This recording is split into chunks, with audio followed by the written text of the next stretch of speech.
अच्छा, कल आ रही डेफिनेशन। है अब सबको। ठीक है, डेफिनेशन फिजिक्स की आपने काफी दफा पढ़ी हुई है। वो ये है कि डेफिनेशन के study of matter energy and their internal internal relationship, ये उसकी डेफिनेशन है। और इसके अलावा एफएससी की बुक में ना एक और डेफिनेशन भी पढ़ाई जाती है। ये आप काइंडली तीर के निशान पे या कर्सर पे फोकस कीजिएगा कि physics is an experimental science and scientific methods emphasize the need of accurate measurement of various measurable features of the different phenomena of man made objects. ठीक है, तो मतलब ये कि इस डेफिनेशन में दो डेफिनेशन है। एक तो बहुत सिंपल है जो हम 9th-10th में पढ़ा देते हैं, वो ये है, एफएससी में पढ़ाते हैं कि मैटर और एनर्जी और इनके दरमियानी ताल्लुक का जो इल्म है वो फिजिक्स है। एक और ये भी है कि ये एक एक्सपेरिमेंटल साइंस है जो इस बात पे जोर देती है कि हमने एक्यूरेट मेजरमेंट करनी है। किसकी एक्यूरेट मेजरमेंट करनी है? जो डिफरेंट नेचुरल फिनोमिनाज हैं और इसके अलावा जितने भी मैन मेड ऑब्जेक्ट्स हैं या कहीं पर भी एक्यूरेट मेजरमेंट के ऊपर जो फोकस करने वाला सब्जेक्ट है वो फिजिक्स है। ठीक है, अच्छा, फिजिक्स की फ्रंटियर्स मैंने कल भी डिस्कस की थी, मैं दोबारा से बता देता हूं इनके बारे में। तो ये 3 फ्रंटियर्स हैं फिजिक्स की। एक तो एक्सट्रीमली स्मॉल वर्ल्ड है जिसमें हमने less than the size of molecules के बारे में पढ़ना है, जैसे न्यूक्लियर फिजिक्स और पार्टिकल फिजिक्स इस ब्रांच में, इस कैटेगरी में आएंगी। आपको पता है कि न्यूक्लियर फिजिक्स में बहुत छोटे छोटे पार्टिकल्स यानी कि न्यूक्लियस के अंदर वाले पार्टिकल्स को पढ़ते हैं, और पार्टिकल्स में भी, पार्टिकल फिजिक्स में भी हम उन्हीं पार्टिकल्स को पढ़ते हैं जिनसे मैटर कंपोज हुआ है। और मैटर के एलिमेंट्री पार्टिकल्स आपको पता है कि वेरी स्मॉल होते हैं, बहुत छोटे साइज के हैं, तो उन सब का साइज डेफिनेटली मॉलिक्यूल के साइज से कम है। अच्छा, इसके अलावा extremely large word, extremely large word में मैंने आपको बताया था कि हमने लार्ज साइज के ऑब्जेक्ट्स को पढ़ना है जिनका साइज अर्थ के साइज से बड़ा होगा, जिसमें हम एस्ट्रोनॉमी या फिजिकल एस्ट्रोनॉमी की बात करते हैं। तो डेफिनेटली उसमें हमने उन ऑब्जेक्ट्स को पढ़ना होता है जो सितारे सितारे जिनका मोस्टली का साइज हमारी अर्थ के साइज से बड़ा होता है। और मिडिल साइज वर्ड आपको पता है जिनका साइज मॉलिक्यूल के साइज से ज्यादा होगा और अर्थ के साइज से कम होगा। ठीक है ना, तो इसमें हम उन ऑब्जेक्ट्स को पढ़ेंगे। और जैसे कि क्लासिकल मैकेनिक्स में आपको पता है कि हम मैक्रोस्कोपिक ऑब्जेक्ट्स जो हमें इजीली नजर आते हैं उनको हम डिस्कस करते हैं। खासतौर पे मोशन वगैरह में जो हमारे अर्थ के ऊपर पाए जाने वाले ऑब्जेक्ट्स हैं उनका साइज अर्थ के साइज से कम और मॉलिक्यूल के साइज से ज्यादा होता है। तो इस तरह ये 3 फ्रंटियर्स हैं, ये एफएससी की बुक में बताई जाती हैं। अच्छा, इसके बाद है एक्साइटमेंट्स एंड सॉरी, इसमें नजर मुझे नहीं आ रहा शायद। अच्छा, एक्साइटमेंट ऑफ फिजिक्स है कि फिजिक्स को हम पढ़ाते क्यों है। ठीक है, excitements and application of physics है। तो एक्साइटमेंट ये है कि अक्सर हम बच्चों को, खासतौर पर जब हम स्टूडेंट्स को पढ़ा रहे होते हैं, तो हम उनको ये मोटिवेशन जरूर देते हैं कि फिजिक्स कहाँ कहाँ पर यूज हो रही है। जैसे मैंने कुछ यहाँ पर लिख दी है, जैसे सपोज आपको पता है कि 1000 किलोमीटर से जो टेलीविजन की जो रेडिएशन जो हम तक आ रही हैं वो किस तरह आ रही हैं, वो सारी की सारी डेफिनेटली वेव्स के थ्रू आ रही हैं और उसको फिजिक्स में पढ़ाया जाता है। और ये जो 5th जनरेशन कंप्यूटर है, ये आपको पता है कि कंप्यूटर की जितनी भी एडवांसमेंट है उसमें जो मटेरियल यूज हो रहा है वो फिजिक्स का है। टेक्नोलॉजी की जो एडवांसमेंट हेल्थ सेक्टर के अंदर है, एमआरआई का यूज हो गया, एक्सरेज का, सिटी स्कैन का, तो ये सारे के सारे फिजिक्स से ही रिलेटेड है। लेजर का आपको पता है कि बहुत ज्यादा यूज है, ये लेजर एक डेफिनेटली फिजिक्स की एक ब्रांच है। और खास तौर पर जो मोस्ट इंपॉर्टेंट जो फिजिक्स की जो एक्साइटिंग ब्रांच हो ये है कि exploring the new sources of energy. तो आपको पता है कि एनर्जी सबसे बड़ा क्राइसिस है इस पूरी वर्ल्ड के लिए भी। तो एनर्जी के नए नए तरीके ढूंढना, एनर्जी हासिल करने के, वो सारे के सारे फिजिक्स से डील करते हैं। ठीक है, अच्छा, फिजिक्स टेक्नोलॉजी से अगर बात करें तो टेक्नोलॉजी में हम एक्साइटमेंट के लिए लोगों को ये बता सकते हैं, जैसे रॉकेट propulsion में न्यूटन्स लॉज का यूज है, एरोप्लेन जो जहाज उड़ते हैं उसमें बर्नौली इक्वेशन का यूज है, स्टीम इंजन में लॉज ऑफ थर्मोडायनामिक्स का यूज है, सोनार का नाम आपने जरूर सुना होगा और पढ़ाया होगा। ठीक है, सोनार जो है उसमें हम रिफ्लेक्शन ऑफ अल्ट्रासोनिक वेव्स, और इसके अलावा इलेक्ट्रिकल जनरेटर की अगर बात करें तो उसमें फैराडे लॉ का यूज है।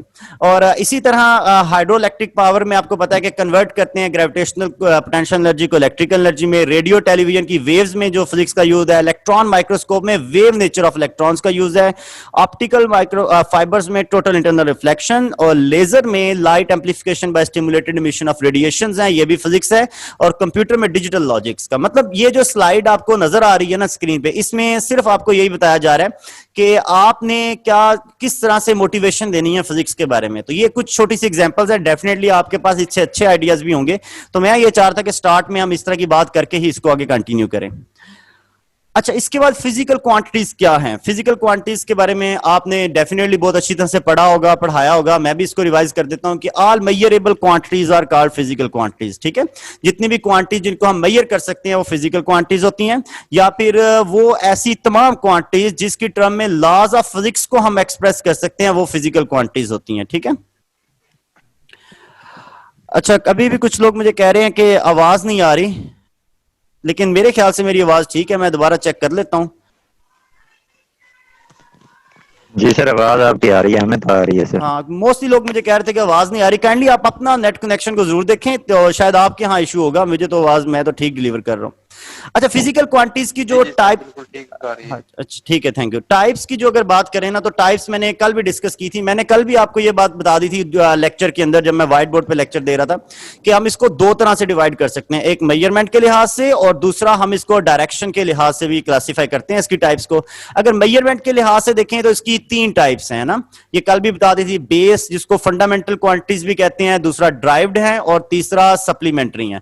बेस आपको पता है कि जो खुद किसी से मिलकर नहीं बनी होती है और उनसे मजीद क्वांटिटीज हम बना सकते हैं। ड्राइव्ड वो है सारी की सारी जो बेस क्वांटिटीज से मिलकर बनी होती हैं, और सप्लीमेंट्री वो है जो ना तो बेस में शामिल है ना ड्राइव में शामिल है। इसके बारे में मैंने कल भी एक क्वेश्चन किया था, इसको मजीद मैं बता दूं कि सप्लीमेंट्री असल में वो क्वांटिटीज होती हैं जिनका यूनिट्स तो होते हैं लेकिन इनकी डायमेंशंस नहीं है। तो अगर हम ड्राइव में देखा जाए ना, तो ड्राइव में जिसका यूनिट होगा उसकी डायमेंशन भी होगी, जिसका यूनिट नहीं होगा उसकी डायमेंशन भी नहीं होगी। लेकिन ऐसी क्वांटिटीज जिनका यूनिट तो हो लेकिन डायमेंशन ना हो, तो जब डायमेंशन नहीं है तो डेफिनेटली वो बेस वाली कैटेगरी में लाई नहीं कर सकता, ठीक है ना। और उनका यूनिट है लेकिन डायमेंशन नहीं है, तो इसलिए ये वाली क्वांटिटीज जो है ये बेस से हट जाती हैं और ये फिर किस में आ जाती हैं, सप्लीमेंट्री में। और ये दो ही, ये एक ज्योमेट्रिकल क्वांटिटीज हम इसमें कंसीडर करते हैं, दो, एक प्लेन एंगल और सॉलिड एंगल, ठीक है। और अगर हम क्वांटिटीज को, फिजिकल क्वांटिटीज को डिस्क्राइब करें डायरेक्शन के लिहाज से, तो इसमें जो डायरेक्शन है वो उसके लिहाज से इसकी चार टाइप्स बनती हैं। ये भी कल मैंने आपको बता दी थी, ये स्केलर्स, वेक्टर्स, टेंसर्स और फेजर्स, ठीक है। स्केलर्स वो होते हैं जिनका जस्ट मैग्नीट्यूड है, डायरेक्शन नहीं है। और इसके अलावा, अच्छा, स्केलर वो है जिसकी जस्ट मैग्नीट्यूड है, ठीक है, डायरेक्शन नहीं है। वेक्टर वो है जिसकी मैग्नीट्यूड है और डायरेक्शन भी है लेकिन सिंगल डायरेक्शन है। और टेंसर वो है जिसकी मैग्नीट्यूड भी है और डायरेक्शन एक से ज्यादा है, ठीक है। अगर डायरेक्शंस एक से ज्यादा हो जाएंगी तो फिर वो एक ही पॉइंट पे एक से ज्यादा डायरेक्शंस को से रिप्रेजेंट होगा, तो वो टेंसर की कैटेगरी में चला जाएगा। और उसके बाद फेजर है। फेजर मैंने कल बताया था, ये वो क्वांटिटीज हैं जिनको डिस्क्राइब करने के लिए मैग्नीट्यूड के साथ साथ फेज एंगल का होना भी जरूरी है, ठीक है, उनको हम फेजर कहते हैं। तो ये मैं अभी इसके बारे में और बता देता हूं कि ये फेजर के बारे में आपको नीचे एक पैराग्राफ ऑरेंज कलर के बॉक्स में नजर आ रहा होगा कि required magnitude, unit and phase angle for their description. मतलब उसमें तीनों चीजें चाहिए, मैग्नीट्यूड भी चाहिए, यूनिट भी चाहिए और फेज एंगल भी चाहिए। और फिजिकल क्वांटिटी जैसे कि जिनकी साइनोसाइडल वेरिएशन होती है टाइम के साथ, तो वो सारे के सारे फेजर्स क्वांटिटीज होती हैं, ठीक है। तो मैं आपको दोबारा बता दूं, जैसे हमारे पास जितनी भी अल्टरनेटिंग क्वांटिटीज हैं, अगर आप उनकी इक्वेशंस को देखें तो उसमें एंगल को लाजमी डिस्क्राइब करना पड़ता है। तो जिसमें हमें डिस्क्रिप्शन के लिए एंगल को डिस्क्राइब करना करे, जैसे वाइब्रेटरी मोशन हो गई, तो जब हमें एंगल को डिस्क्राइब करना पड़ेगा तो वो एंगल वाली जो, जिसमें एंगल की डिस्क्रिप्शन लाजमी होगी, वो हमारे पास फेजर वाली कैटेगरी में आ जाएगा, ठीक है। यानी कि मैग्नीट्यूड के साथ साथ, यूनिट के साथ साथ फेज एंगल जिसमें चाहिए होगा वो फेजर होगा, ठीक है। अच्छा, इसके बाद नेक्स्ट जो एक और टाइप मैं आपको बता देता हूं, टेंसर। टेंसर के बारे में मैंने आपको ये कहा था कि टेंसर असल में generalised type of physical quantities हैं, और टेंसर्स की जो मैग्नीट्यूड है और होगी और डायरेक्शंस मोर देन वन होंगी, ठीक है, मोर देन वन डायरेक्शंस होंगी एट अ पॉइंट, तो वो फिर टेंसर होगा। और इनका जो मोमेंट ऑफ इनर्शिया जैसे है, ये एक टेंसर है, और स्ट्रेस भी एक टेंसर है, इनका रैंक 2 है। ये 2015 का जब पीपीएससी का एग्जाम हुआ था तो उसमें ये एमसीक्यूज आया था कि मोमेंट ऑफ इनर्शिया जो है वो जो टेंसर है तो किस रैंक का टेंसर है। तो मोमेंट ऑफ इनर्शिया का टेंसर का जो रैंक है वो 2 है, ठीक है। ये मैं दोबारा बता दूं, मोमेंट ऑफ इनर्शिया का जो टेंसर का रैंक है वो 2 है। इस तरह स्ट्रेस का भी जो टेंसर का रैंक है वो 2 है। तो इंशाल्लाह जब हम इसको टेंसर को पढ़ेंगे ना मजीद, जब मैथमेटिकल मेथड्स में जाके, तो इसको हम ब्रीफली डिस्कस करेंगे। अभी हम जस्ट इसका इंट्रोडक्शन ही डिस्कस कर रहे हैं। तो मैंने यहां पर इस वाली स्लाइड पे, सॉरी अगर कोई मुझसे कुछ पूछना चाह रहा है, मुझे आवाज आ रही है। सर एक क्वेश्चन है। जी जी। अल्टरनेटिंग करंट है, उसका करंट होता है, उसका यूनिट होता है एम्पेयर, बेसिक बेस जो उसके अंदर आएगा बेस क्वांटिटीज में। हाँ जी, ठीक है। जबकि एसी करंट है वो एज हम उसको फेजर, उसकी फेजर इक्वेशन बन सकती है, I = I max min mega t plus 5। तो हम इसको किस तरह कहेंगे कि बेस यूनिट है बस, मैं आपको बट बताता फेजर भी हूँ। जैसे। जी जी, मुझे आपका क्वेश्चन समझ आ गया। आपका क्वेश्चन ये है कि जब हम डायरेक्ट करंट की बात करेंगे डेफिनेटली उसका यूनिट एम्पेयर है वो बेस क्वांटिटीज में आ जाएगा। जब एसी की बात करते हैं तो वो फेजर में चला जाता है। मैं आपको इसको ये बताता हूँ, असल में मेजरमेंट जब आपने इसको फिजिकल क्वांटिटीज को क्लासिफाई करना है मेजरमेंट के लिहाज से, ठीक है, जब फिजिकल क्वांटिटीज को क्लासिफाई करना है मेजरमेंट के लिहाज से, तब आपके पास करंट जो है वो सिर्फ और सिर्फ बेस क्वांटिटी है, ठीक है, वो ड्राइव्ड और सप्लीमेंट्री में नहीं है। मतलब ये कि जब उसको मेजरमेंट के लिहाज से क्लासिफाई करोगे तो फिर आप इन तीनों में उसको ढूंढोगे, बेस में, ड्राइव में या सप्लीमेंट्री में। लेकिन जब आप क्लासिफिकेशन से हटके मेजरमेंट की बजाय आप आ जाते हो डायरेक्शन वाली क्लासिफिकेशन में, फिर आपने ये वाली क्लासिफिकेशन मेजरमेंट वाली छोड़ देनी है, फिर आपने जस्ट डायरेक्शन वाली क्लासिफिकेशन पे फोकस करना है। तो डायरेक्शन वाली क्लासिफिकेशन में जो डीसी करंट है वो तो स्केलर में आ जाएगा, उसकी तो साइनोसाइडल वेरिएशन नहीं है। लेकिन जो अल्टरनेटिंग करंट है या अल्टरनेटिंग इलेक्ट्रिक फील्ड है या अल्टरनेटिंग कोई और क्वांटिटी है तो वो फेजर में आएगा। मतलब ये कि आपने ये देखना है कि आप उसको क्लासिफाई किस लिहाज से आपसे पूछा जा रहा है। तो एक मेजरमेंट के लिहाज से क्लासिफिकेशन अलग है और डायरेक्शन के लिहाज से अलग है, इन दोनों को आप मिक्स अप नहीं करेंगे, ठीक है। तो मुझे उम्मीद है कि आप मेरी बात को फॉलो कर गए होंगे। तो अगर आपकी क्लासिफिकेशन डायरेक्शन के लिहाज से आपसे पूछा जा रहा है तो फिर तो आप एसी को फेजर में ले लोगे और डीसी करंट को स्केलर में ले लोगे। लेकिन अगर मेजरमेंट के लिहाज से कहा जाएगा तो फिर चाहे एसी हो या डीसी हो वो दोनों बेस क्वांटिटीज में आ जाएगा। Thank you. अच्छा, इस पेज पे मैंने बता दिया कि हमने फिजिकल क्वांटिटीज को, उसके टाइप्स को, और उसमें चूंकि बाकी तो चीजें आपको आती होंगी तो मैंने दो जो जनरल वर्ड्स हैं फेजर और टेंसर उनके बारे में भी बता दिया, ठीक है। अच्छा, नेक्स्ट ये है कि representation of a physical quantity. तो रिप्रेजेंटेशन के बारे में मैंने कल थोड़ी सी बात कर ली थी। तो रिप्रेजेंटेशन में ये है कि, अच्छा, रिप्रेजेंटेशन में ये है कि जैसे फिजिकल क्वांटिटी को रिप्रेजेंट करने के लिए हम दो चीजों का मल्टीपल के तौर पे रिप्रेजेंट करते हैं, ठीक है, एन यू, ठीक है। एन क्या है इसमें, ये एन न्यूमेरिकल वैल्यू है और यू उसका यूनिट है।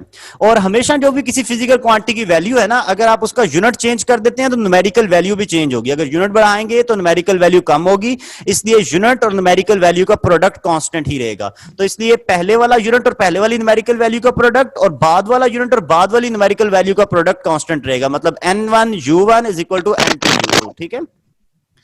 इसके बाद यूनिट जो है अगर आप चेंज करते हैं तो उससे न्यूमेरिकल वैल्यू लाजमी चेंज होगी। जैसे स्मॉल जी की वैल्यू की मैंने कल भी एग्जांपल दी थी। जैसे आपके पास स्मॉल जी जो है वो 9.8 मीटर पर सेकंड स्क्वायर है, लेकिन अगर आप इसी क्वांटिटी को कन्वर्ट कर देते हैं फुट पर सेकंड स्क्वायर में, मतलब मीटर की जगह पे फुट लेके आते हैं, तो ये वैल्यू 32 हो जाएगी। मतलब आपने मीटर एक बड़ा यूनिट था, आपने मीटर से छोटे यूनिट मतलब फुट की तरफ चले गए हैं। तो जब आप बड़े से छोटे यूनिट की तरफ जा रहे हैं, आपने यूनिट को छोटा कर दिया तो न्यूमेरिकल वैल्यू 9.8 से 32 पे चली गई, न्यूमेरिकल वैल्यू बढ़ गई है, ठीक है। जब आप यूनिट को कम करेंगे तो न्यूमेरिकल वैल्यू बढ़ जाएगी।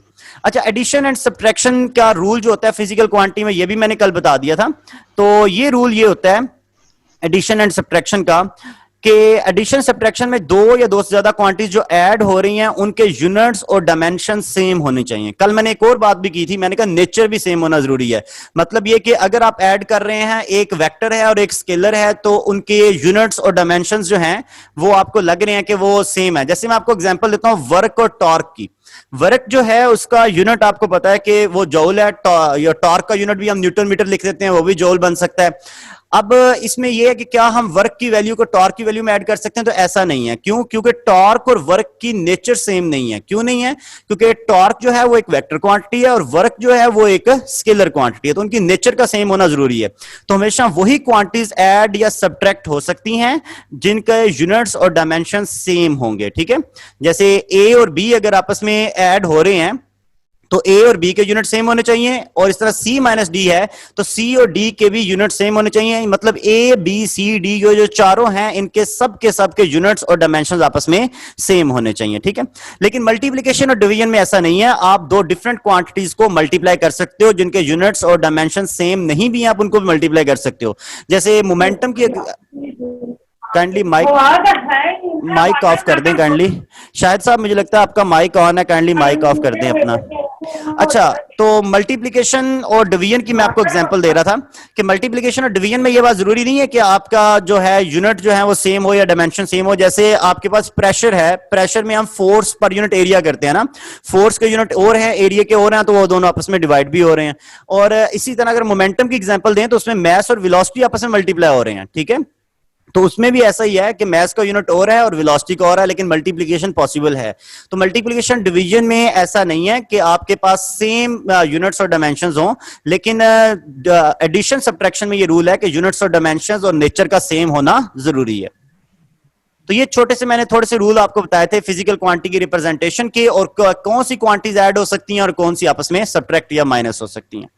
ये लुकमान साहब, जी जी, काइंडली रिक्वेस्ट है, अगर आप इस वाला प्रोसेस रिवाइज कर दें।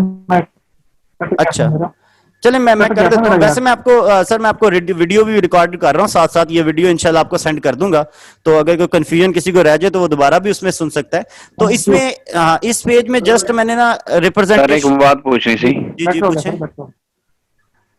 सर ये पूछना था, अगर यूनिट सेम हो तो उनको मल्टीप्लाई और डिवाइड कर सकते हैं या नहीं, या डिफरेंट को ही बस मल्टीप्लाई डिवाइड कर सकते हैं? सेम वालों को मल्टीप्लाई कर सकते हैं। जैसे एरिया है, एरिया में क्या करते हैं हम, लेंथ मल्टीप्लाई बाय लेंथ, मतलब दो सेम यूनिट्स वाली चीजों को मल्टीप्लाई कर सकते हैं। हाँ, तो मैं यानी कि ये बता रहा हूँ कि कब मुमकिन नहीं है, वो बात कर रहा था, ठीक है ना। तो एडिशन सब्ट्रैक्शन में डिफरेंट यूनिट्स और डायमेंशंस वालों को ऐड या सब्ट्रैक्ट नहीं किया जा सकता, ठीक है। अच्छा, इस पेज पे मैंने जो शायद सब कह रहे तो मैं रिवाइज कर देता हूँ बात, कि इस पेज पे जस्ट मैं ये बता रहा था कि रिप्रेजेंट कैसे करना है। फिजिकल क्वांटिटी में दो चीजें लाजमी होती हैं, चाहे किसी भी टाइप की हो, एक न्यूमेरिकल वैल्यू और दूसरा उसका यूनिट, ठीक है। तो अगर आप न्यूमेरिकल वैल्यू को बढ़ाते हैं तो यूनिट कम हो जाएगा, यूनिट को बढ़ाएंगे तो न्यूमेरिकल वैल्यू कम हो जाएगी। तो यही मैंने एक एग्जांपल दी थी यहां पर स्मॉल जी की वैल्यू की। स्मॉल जी की वैल्यू 9.8 मीटर पर सेकंड स्क्वायर है। अगर आप इसके यूनिट को मीटर से चेंज करके फुट की तरफ लेके जाते हैं, यानी कि यूनिट को छोटे यूनिट की तरफ लेके जा रहे हैं, मीटर बड़ा यूनिट है और फुट छोटा होता है यूनिट, तो मीटर से अगर फुट की तरफ लेके जाते हैं तो क्या होगा कि आपका जो यूनिट है वो कम हो जाएगा, लेकिन न्यूमेरिकल वैल्यू आप देखें 9.8 से 32 पे चली गई है, ठीक है। तो ये मैं बताना चाह रहा था। और आखिर मैंने ये बताया कि एडिशन सब्ट्रैक्शन के रूल्स के, एडिशन सब्ट्रैक्शन में वही फिजिकल क्वांटिटीज ऐड या सब्ट्रैक्ट हो सकती हैं जिनके यूनिट्स और डायमेंशंस और नेचर सेम होंगे, ठीक है।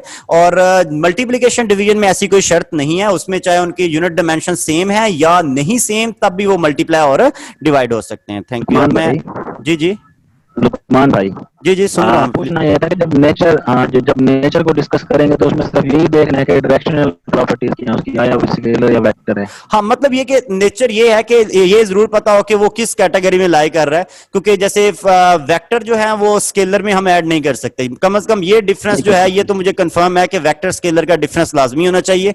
तो मजीद मैं भी इसको देख लूंगा, फिर मैं आपको गाइड करूंगा। अभी तक मुझे इतना ये कंफर्म है कि वेक्टर स्केलर का डिफरेंस जो है ये नेचर को डिस्क्राइब करता है, ठीक है सर। अच्छा, इसके बाद नेक्स्ट मैं ये बता रहा था कि मेजरमेंट ऑफ फिजिकल क्वांटिटीज क्या है, मेजरमेंट कैसे करते हैं। मेजरमेंट करना कोई मुश्किल काम नहीं है। हमने किसी भी, अगर आपसे कोई ये भी पूछ सकते हैं इंटरव्यू वगैरह में कि मेजरमेंट की डेफिनेशन बता दें, कैसे, क्या मेजरमेंट होता क्या है।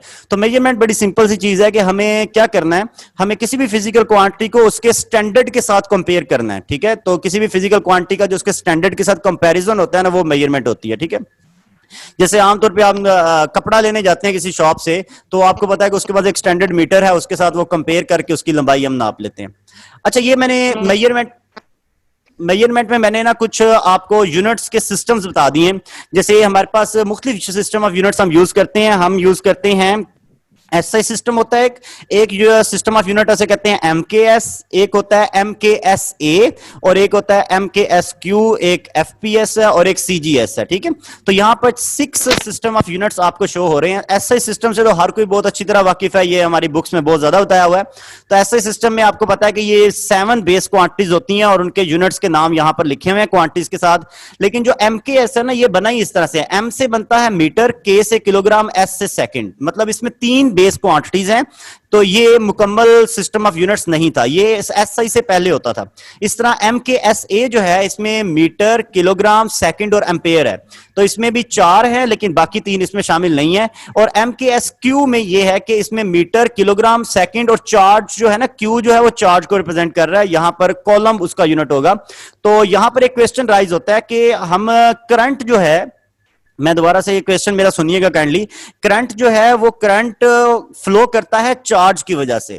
तो डेफिनेटली करंट को एक बेस क्वांटिटी होना चाहिए, क्योंकि सॉरी मैं दोबारा से बात क्वेश्चन रिवाइज करता हूं, पहले कंफ्यूज हो गया मैं। क्वेश्चन ये है कि करंट फ्लो करता है चार्ज की वजह से, तो डेफिनेटली करंट की वजह चार्ज है, तो चार्ज को बेस होना चाहिए, लेकिन हम ऐसे सिस्टम में करंट को बेस ले लेते हैं। तो इसका बड़ा सिंपल सा जवाब है, मैं चाहता हूं कोई ना कोई मुझे माइक ऑन करके इसका जवाब दे कि हम चार्ज की बजाय करंट को बेस क्यों ले रहे हैं, हालांकि करंट फ्लो चार्ज की वजह से करता है। ठीक है, अच्छा इसके बाद एफपीएस सिस्टम में 3 है, फुट, पाउंड और सेक। जी जी बोलिए। ये चार्ज की डायरेक्शन के साथ होता है ना, करंट होता है charge flowing in one direction from positive to negative, तो चार्ज की अपनी कोई डायरेक्शन नहीं है ना, इसलिए उसे हम बेस क्वांटिटी में नहीं लेते। नहीं देखें, डायरेक्शन तो हम करंट की भी नहीं लेते, करंट भी हम कहते हैं कि ये डायरेक्शनल नहीं है क्वांटिटी, ये स्केलर है। तो इसका जवाब जो मैं जो समझता हूं ना, मैंने जो एक जगह पढ़ा हुआ है वो ये है कि जो करंट है ना वो मेजरमेंट करना बहुत आसान है करंट को, ठीक है, क्योंकि करंट आप सिंपली किसी भी एम्पेयर मीटर से मेजर कर सकते हैं, लेकिन चार्ज की क्वांटिटी को मेजर करने के लिए आपने कोई ऐसी इतनी सिंपल डिवाइस का नाम नहीं सुना होगा। तो करंट की मेजरमेंट बहुत आसान है, इसलिए करंट की मदद से हम अमाउंट ऑफ चार्ज फाइंड कर सकते हैं, लेकिन चार्ज अगर चार्ज फाइंड करके करंट फाइंड करें तो वो वेरी डिफिकल्ट टास्क होता है हमारे लिए। तो करंट की चूंकि मेजरमेंट आसान है तो इसलिए हम करंट को बेस ले लेते हैं, और चार्ज की मेजरमेंट बहुत मुश्किल काम है, टफ टास्क है, उसके लिए कोई इतनी इजीली डिवाइस हर किसी के पास अवेलेबल नहीं होती। ठीक है, तो इसलिए चार्ज को हम ड्राइव्ड यूनिट्स में ले जाते हैं। ठीक है, अगर किसी के पास इसका और इससे बेटर आंसर हो तो मुझे जरूर बताए, लेकिन मेरा इसके बारे में ये ख्याल था और मैंने एक जगह पे इसे पढ़ा भी था इससे। ठीक है, अच्छा एफपीएस सिस्टम के बारे में बता रहा था। एफपीएस सिस्टम में लेंथ का यूनिट चेंज कर देते हैं, हम इसमें कर देते हैं फुट कर देते हैं मीटर की जगह पे, मैस का यूनिट पाउंड कर देते हैं और टाइम का यूनिट सेकंड कर देते हैं। ठीक है, और सीजीएस सिस्टम में जो लेंथ का यूनिट है वो सेंटीमीटर है और मैस का ग्राम है और टाइम का सेकंड है। तो ये जो हमारे पास स्लाइड है ना, ये हमें डिफरेंट सिस्टम ऑफ यूनिट्स के बारे में बता रही है। अक्सर ऐसे एमसीक्यूज होते हैं, उसमें ये नहीं कहा जाता कि आप ऐसे करो कि मीटर को सेंटीमीटर में कन्वर्ट करें, नहीं, वो कह देते हैं एक वैल्यू दी हुई है एसआई सिस्टम ऑफ यूनिट्स में और कह देते हैं इसको सीजीएस में रिप्रेजेंट करें। तो जब वो एसआई से सीजीएस में जाना तो आपको ये बात खुद बहुत समझनी होगी कि मीटर को सेंटीमीटर में चेंज करना है, किलोग्राम को ग्राम में करना है और सेकंड तो वैसे का वैसे ही रहेगा। ठीक है, तो मुझे उम्मीद है कि आपको ये बात समझ आई होगी। ये बस इस टेबल पे जस्ट हम एक इंट्रोडक्शन दे रहे हैं डिफरेंट फिजिकल क्वांटिटीज के जो सिस्टम ऑफ यूनिट्स है उनके बारे में हम बता रहे हैं।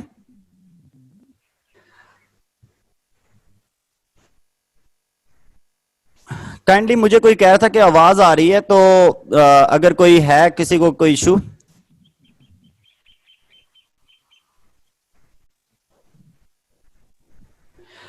तो मैं इसको ना लैपटॉप से यूज कर रहा हूं, किसको आवाज नहीं आ रही मुझे बता दे। अच्छा मोहम्मद आसिफ साहब आपने हैंड रेज किया, काइंडली आप जो भी पूछना चाहते हैं आप पूछ लें, मैं वेट कर रहा हूं।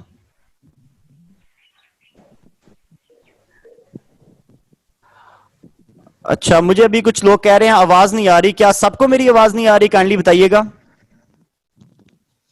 सर मुझे आ रही है सर, आपकी क्लियर आ रही है सर, आपकी आवाज बिल्कुल क्लियर आ रही है।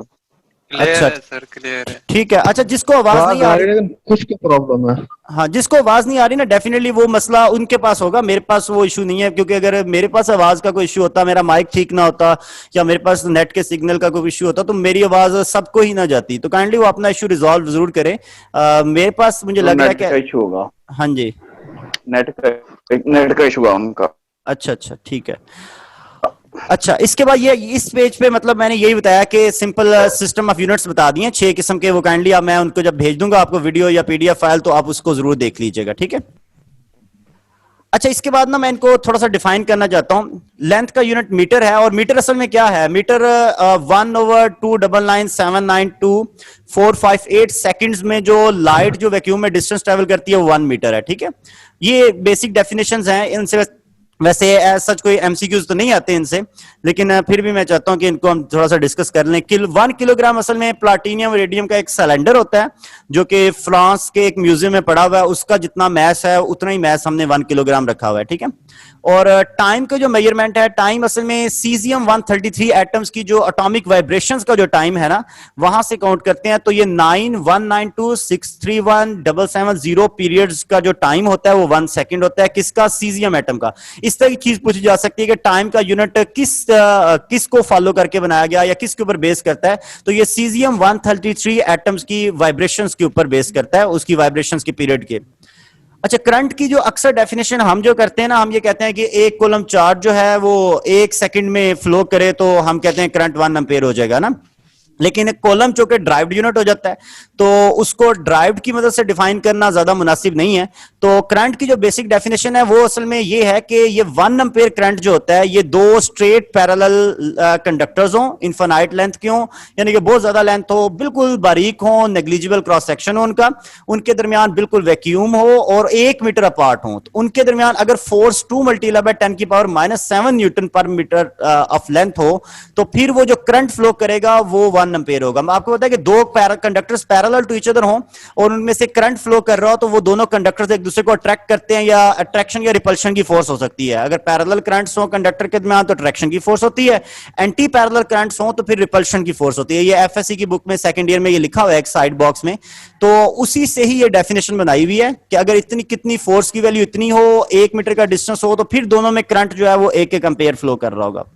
अच्छा, टेम्परेचर का जो यूनिट हम 1 केल्विन कहते हैं, 1 केल्विन असल में ट्रिपल पॉइंट ऑफ वाटर का 1/273.16 पार्ट होता है। ठीक है, आपको पता है कि वाटर का ट्रिपल पॉइंट क्या है, 0 डिग्री सेंटीग्रेड होता है वाटर का ट्रिपल पॉइंट, जहां पर वाटर तीनों फेजेस में होता है, सॉलिड लिक्विड गैस तीनों हालतों में होता है।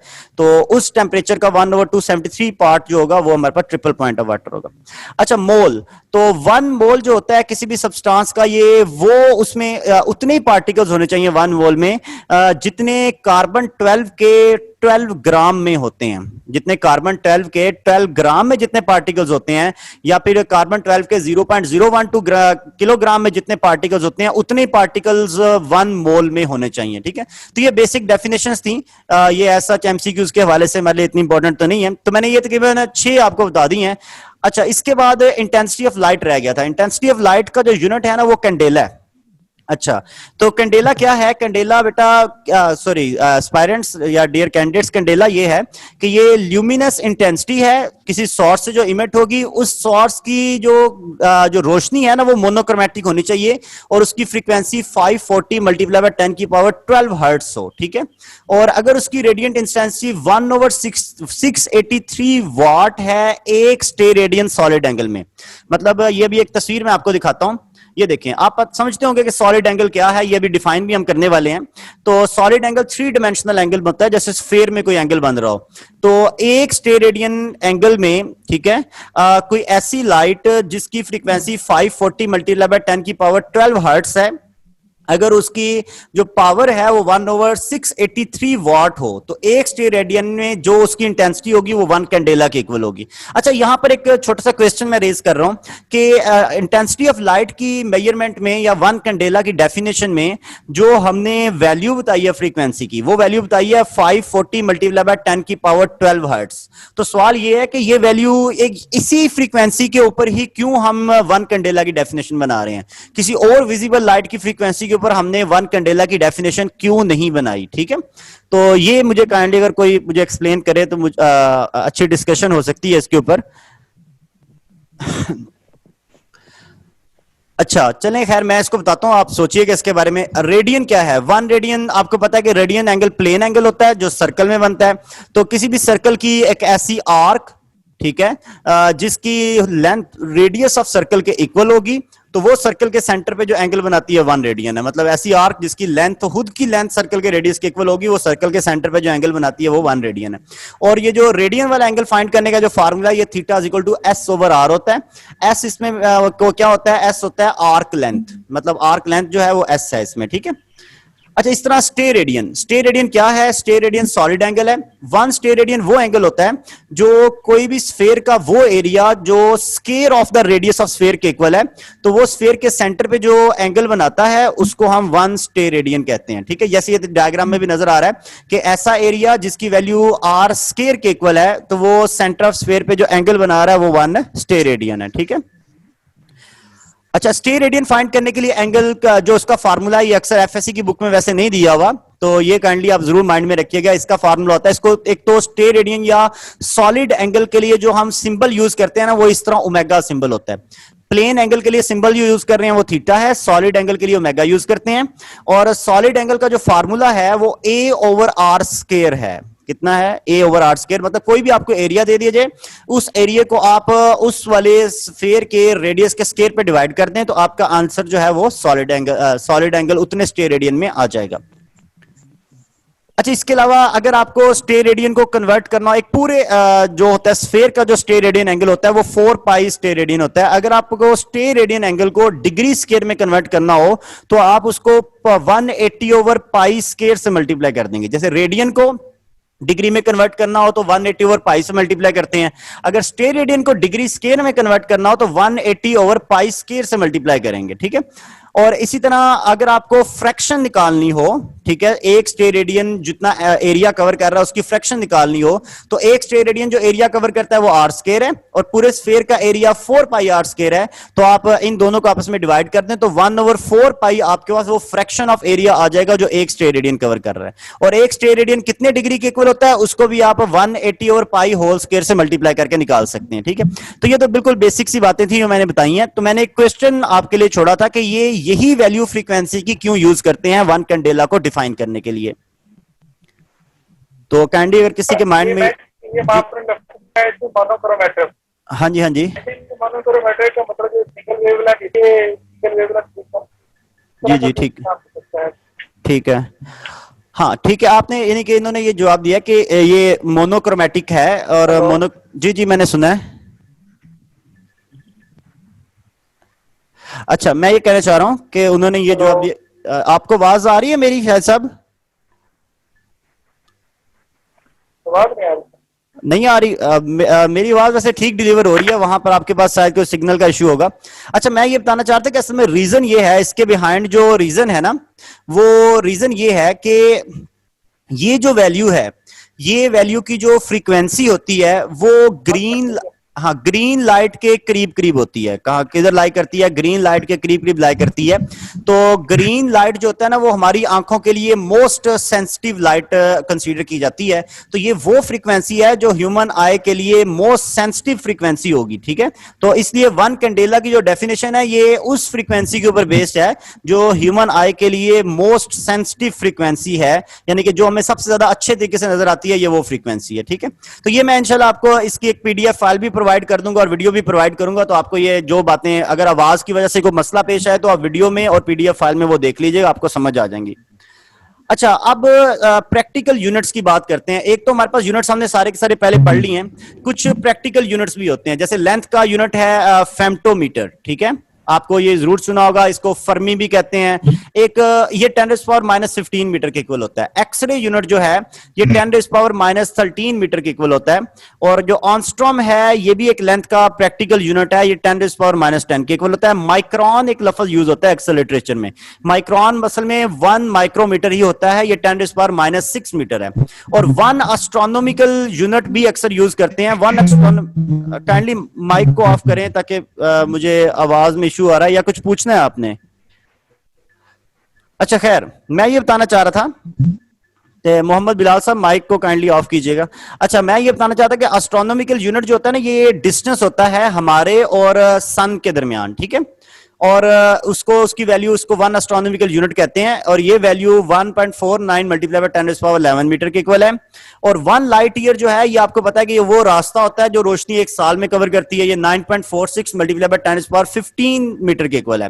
1 पार्सेक या 1 पीसी भी एक डिस्टेंस का यूनिट है जो कि 3.26 लाइट ईयर के इक्वल है। और इसके अलावा आपको पता है कि 1 माइल जो होता है वो 1.6 किलोमीटर होता है और 1 यार्ड 3 फीट के इक्वल होता है और 1 फुट 12 इंचेस के और 1 इंच 2.54 सेंटीमीटर के इक्वल होता है। ठीक है, अच्छा, ये मीटिंग का टाइम एंड हो गया है, तो काइंडली मैं आपको दोबारा लिंक भेजता हूं ये मीटिंग एंड करके, तो फिर हम उसको दोबारा से ज्वाइन करते हैं। काइंडली आप ऑनलाइन रहिएगा, मैं अभी दोबारा से एक और लिंक भेज रहा हूं, उससे हम मीटिंग को दोबारा कंटिन्यू करते हैं।